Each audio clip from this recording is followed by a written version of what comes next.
dahil si Biancy kay Papa Ido. Nasa yung cellphone ko dito. Tulog sila. Ha? Hindi ito kadramahan mga kaibigan. Hindi kadramahan ito. Hindi alam na pinipicturean ko silang dalawa. Ito ha, ipakita ko lang sa inyo. Baka sabihin nyo, ako ay hindi po. Tulog sila. Sa aeroplano ito mga kaibigan, nasa aeroplano ha. Sige daw po. Daw. Yan tingnan mo naman yan ha. Tulog yan, hindi na alam na kinukunan ko sila ng kamera. Yan ayan Tingnan mo si Biancy po. Marami pa rito mga legit yan.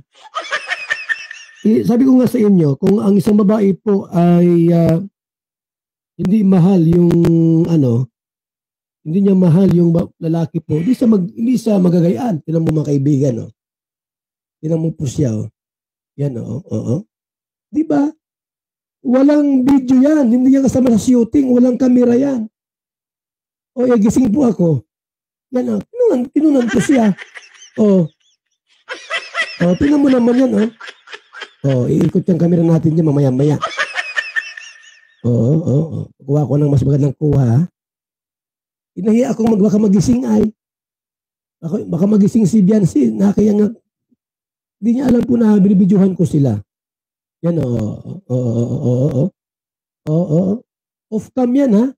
Walang shooting yan. Wait lang, mayroon pa dito mas matindi. Para maniwala kayo na ito po ay talagang legit niya nagmamahalan. Yan po, picture lang yan, Ayun lang yung copy ni Papa Ido kasi nga, baka sabihin niya, di ba? Makita ko sila, baka isipin niya, magagalit ako. Pero po, masyado silang close at dikit na dikit po sila. Wait lang ha, pero pa rito mas grabe pa po yung kuha nila. Nila Papa Ido. Grabe po yan mga kaibigan. Huwag yung isipin po na hindi tunay po yung kanilang pagmamahalan sa isa't isa. Ha? Wait lang, ito. Mas maganda ito. Maganda ito ata. Yan, mas maganda ata yan. Yan, diba?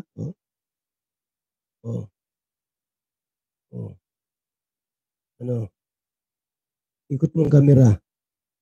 Hindi ko kasi makuha ng gusto kasi baka magising si Biancy, nakakahiya. Binibidyohan ko po siya. Diba?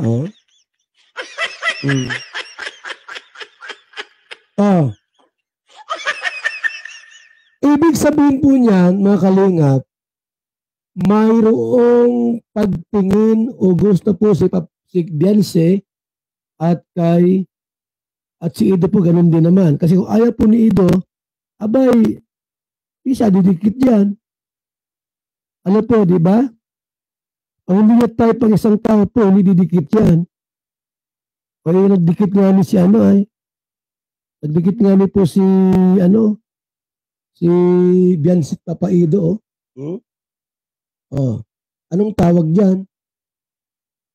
Yan, Hinayaan po ni Papa Ido na sumandal siya. Si Biancy po sa kanya. Nagmamahalan silang dalawa. Palibas ay 17 pa lang po itong si Biancy. Abay, siyempre po, ginagalang niya. Pero pag yan ay mag-18 na yan, naku, sigurado yan mga kaibigan. Sigurado yan. Pag yan nag-18 po, at hindi na minor de edad, ay sigurado ni Papa Ido yan. Kasalan na yan. Sureball na yan po. Yan. Grabe yung napaka-sweet po nung dalawa. Walang kamera yon. Ako lang po nagkuha.